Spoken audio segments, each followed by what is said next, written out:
a great show in the studio today. But first, Ashley's live in Easthampton today for their women's build. How's it going, Ashley?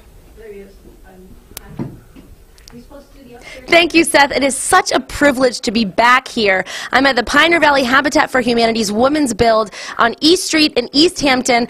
I was here a year ago, exactly, just about, when the beginning stages of these two green homes were just beginning. Now, I'm here with Executive Director of Pioneer Valley Habitat for Humanity, Megan McDonough. Nice to be with you again, Megan. What a journey it's been. Thank you so much for coming out again, Ashley. We're really thrilled to have you here. We got you installing the insulation underneath the slab a year ago, and now you get to see the house going up, so it's very exciting. It really is so cool to see this. Now, let's talk about when we were here a year ago and what we were looking at then. So then we just had the concrete foundation and the rigid insulation for underneath the slab. So we were just at the very beginning building our construction shed so that we could get our tools on site, and now we have the walls up and the insulation going in. So that was really just, you could see the whole lot. It was just the foundation was laid down. It was hard to envision what it was actually going to look like, and I was able to learn how to put the insulation down in the floor.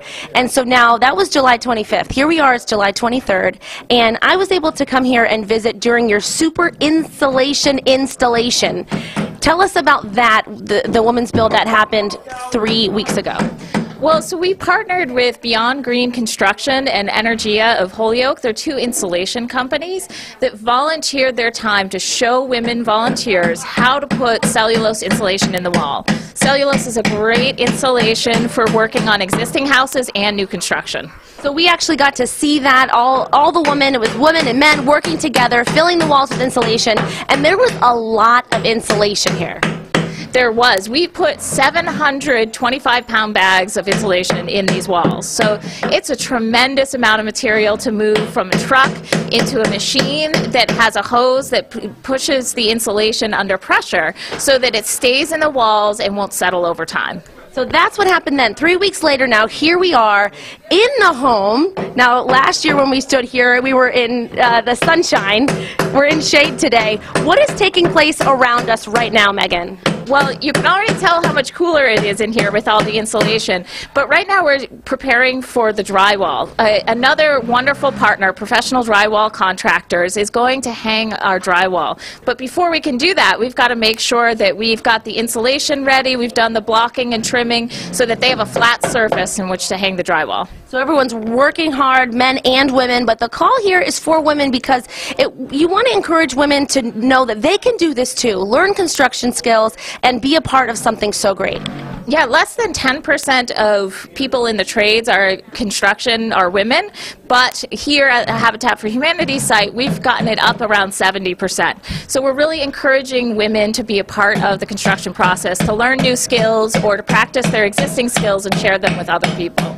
Learn how to use power tools, even a hammer if you're not quite familiar or comfortable with that, and you get the skills by being here and also through an orientation that you go through.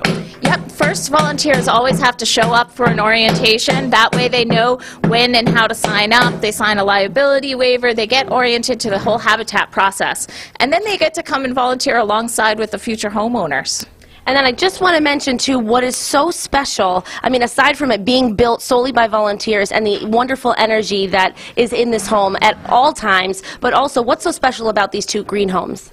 Well, because they are green homes. So we went above and beyond with the insulation, which is why we were so happy to partner with Beyond Green and Energia, because we have foot-thick walls. So there is a foot of insulation instead of in typical houses are built just with 6-inch walls. So we've really upped the ante a lot, so that the homeowners will have a cozy space and have low electric bills. So our goal is that they would have a zero electric bill if they can. Sounds absolutely amazing. Megan, it's so great to be with you. We'll be here all show long. Lots of good energy, lots of work being done. Got my hard hat on, so I'm ready for anything. All right. We'll be back with you a little bit later in the show. Now, we are inside today, indoors. We're standing in Angelique's home right now, actually. But the good thing is it is a beautiful day outside, so we can still go outdoors and enjoy the sunshine. Let's toss it over to 22 News Storm Team meteorologist Nick Bannon.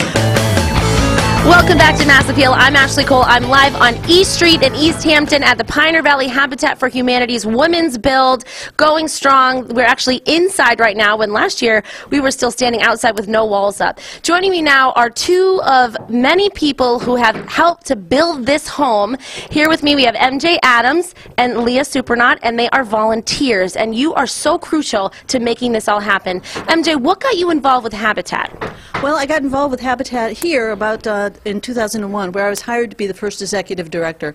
A couple years ago, I went on to a new job, and now I just get to come and be just a volunteer, and it's just marvelous. They couldn't keep you away, right? There's nothing more fun than working on the worksite with all the volunteers. There's just an energy and an enthusiasm here that's just wonderful, and you learn so many things. It's so true, and I, just as a visitor, I feel that energy. It is incredible. It really is. So I want to know, Leah, what brought you here?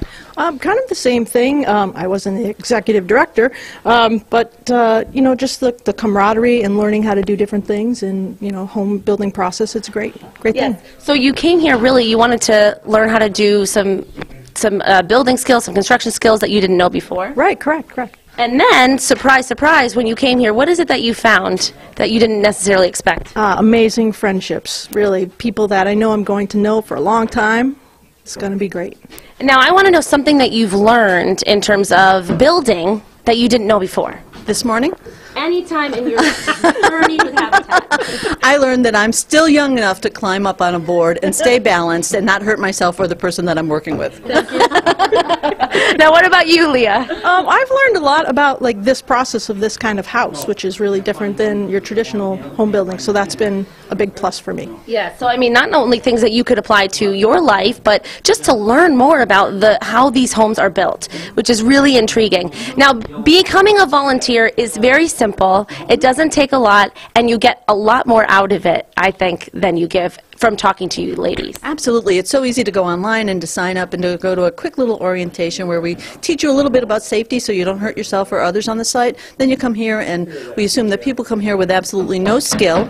If they have some skill, then we're really happy, but we can train people how to do anything that we're working on. And the idea is to get you shoulder to shoulder with the families, the Habitat families who are going to be living here, who are frequently working on the site, and with the other volunteers. And it becomes one big family of the day. Yeah, it does, and it definitely feels that way. Now, why do you encourage people to do this, Leah? I know you have 3 kids, so and you own your own business. Yeah. Well, hopefully I'm leading by example for one. It's a great organization. Get out, help people learn different skills. And we encourage many more people because they're looking for more volunteers to come out and be a part of your family here. And no skills are required, so don't feel intimidated. You guys are awesome. So nice to be with you. Now go get back to work, right? I'll give you your hat back. Get back to work. Okay. And now in the meantime, you can log on to pvhabitat.org for all the information about volunteering with Pioneer Valley Habitat for Humanity. Welcome back to the show. I am standing in a green home in Easthampton, and it's built entirely by volunteers through Pioneer Valley Habitat for Humanity. What's unique about this build is that it's a women's build, and the homeowners that will be living in these homes help every step of the way. Joining me now is the homeowner of this green home that we're standing in right now, Angelique Baker. Angelique, what a pleasure to meet you. Nice to meet you too. Now, we're standing in what will be your bedroom. Yes. This is your bedroom, and you took me on a tour 3 weeks ago of your home with pretty much just the skeleton of what it is. Yes. Yep. And now you'll be living here with your children. Yes, myself and 3 children. Tell me about your kids. My oldest one, he's a teenager, and he really likes making costumes and stuff like that. And then my middle child, he's really active, so he likes the circus and stuff and the roller coasters. And then my daughter, Serenity, she's 4, and she's just a little princess. She's just perfect. And they're each going to have their own room, and you are very excited to tell me which room will be theirs and what they're looking forward to. This is really a dream come true for you. What was it like to get that phone call that you are the recipient of this home? I actually pulled over, and I cried, and my kids were really concerned. They thought somebody was hurting my feelings, and I said, no, good tears, great tears. Like, it was a really great moment. Yeah. Now, you are a single mother with 3 children. You've been through a lot in your life. Tell us about yourself, Angelique. Well, I started off, in the military. I was born with some disabilities, but they didn't get in the way, and then I got sick in the military, so I had to leave my linguist position. I came out, had some bad relationships, a lot of domestic violence, and and then I ended up getting some landlord situations because of that. And so housing was really important because we've had to move and move and move, hotel, hotel, house, like, so this is really important to stay in one place for like the rest of our lives, have some stability. So it's been a rocky road for you. Yes. This is a dream come true. Now, what has it been like working among all these volunteers who are building your home? I love it. I love meeting new people. I'm typically shy, but this is great. This really brings me out of my shell. Like, I feel like I have new family members and a ton of new friends. Yes, so you are working alongside all these volunteers building your own home. What is something that you learned during this journey building this home? Oh, everything. Like, I learned how to do siding, which is totally amazing. Like, I learned how to nail the correct way, like some basics that I was doing wrong to begin with, and bathroom stuff, plumbing, like all sorts of things. So it's really like when the house is all built and said and done, you'll know what everything looks like from every corner, even with the walls down. So you're seeing it from the ground up. Why do you encourage people to come out and be a part of this build? It's a great experience. Like, it's kind of like a once-in-a-lifetime type of thing, and you come away with so many skills, and the confidence level goes up. People come in, they're really nervous, they're shy to start, and then when they leave, they're like, I did that. Like, yeah, I nailed something and I never did before. Yeah, or I put the cellulose insulation in the wall. I mean, you get to tell people that you learned something very cool. Now, Angelique, you are finally, you're standing in your room. Yes. That will be your room. This is so amazing. How does it make you feel to know that this is your future? it's very humbling, but I also feel really special and I feel flattered. Like, everybody's coming out to like see me and help me, and I like to show up even when I'm not scheduled to work, just so that people can put a name with a face and they know who they're working for. So you're so grateful. And I can see that in you. So it's been a pleasure talking to you, Angelique. Can't wait to come. Hopefully you'll have a housewarming party and all these volunteers can come and enjoy your home with your children. Wonderful. Good luck with everything. Nice to talk to you. And if you want more information on volunteering and helping Angelique build this home, visit pvhabitat.org. At work, that's what it's all about with this Women's Build. Men are, of course, invited too, but it's all about getting the women out and feeling confident about building and constructing. Now, I'm back with Megan McDonough. She's the Executive Director of Pioneer Valley Habitat for Humanity. We're here on East Street in Easthampton. Megan, right now we're outside. We were inside before. What are we about to see right now? Well, Edie, Angelique, and Lauren are going to install a couple pieces of vinyl siding because we've got the inside crew hard at work, but we also got to get the outside covered. Yes, exactly. So let's move out of the way so we can show this. Now, vinyl siding is, we see it all the time. Houses in New England, or a lot of them are sided with vinyl. What are they doing right now to install this? So the pieces lock together, and then they have to nail them in place without nailing them too tight, because the vinyl, it has to be able to move over the life of the building. So that's the hardest part, is getting the nails in just right. We drew these lines on the side of the building so we know where the studs are so that they can get them right in place. But vinyl siding is really versatile siding for new construction or for existing houses. Now, what do they have to keep in mind when they're putting this up in terms of where to place the vinyl siding?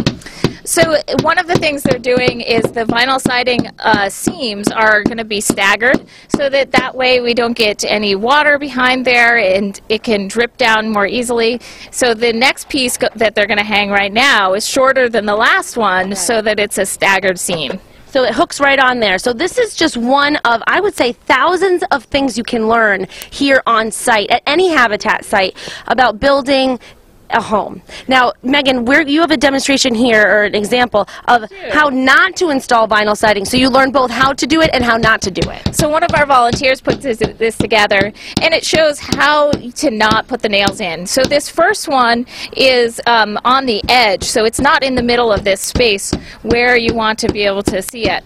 This one is too loose.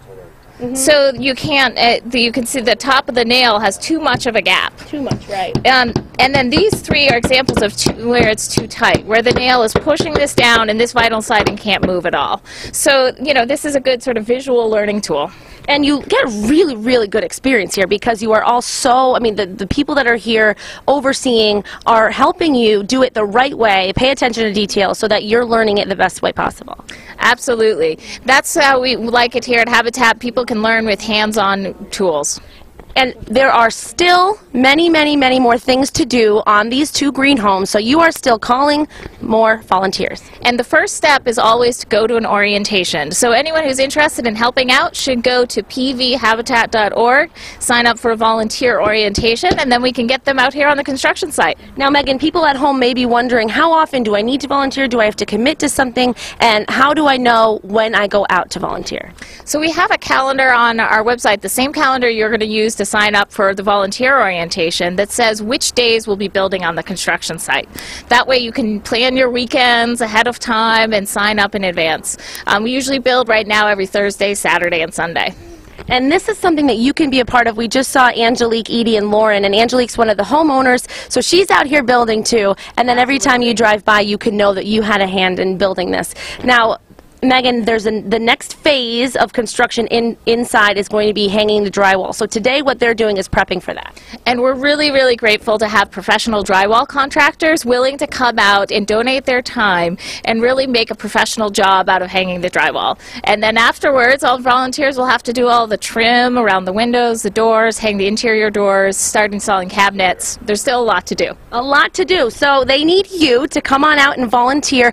The most special thing I think that I notice is just how wonderful and friendly the people here are. It really is a family, a community, and I'm sure that everyone will be friends for their lifetime. Absolutely. You know, we say that we're building not just homes, but hope and community, and I think that's absolutely true because people build connections when they do things together. I'm such a fan, Megan. It's an amazing experience just to be here for my job, but hopefully I'll be able to get out here in my own time to be a part of this because it would be a privilege. Yeah, we'd love to have your help.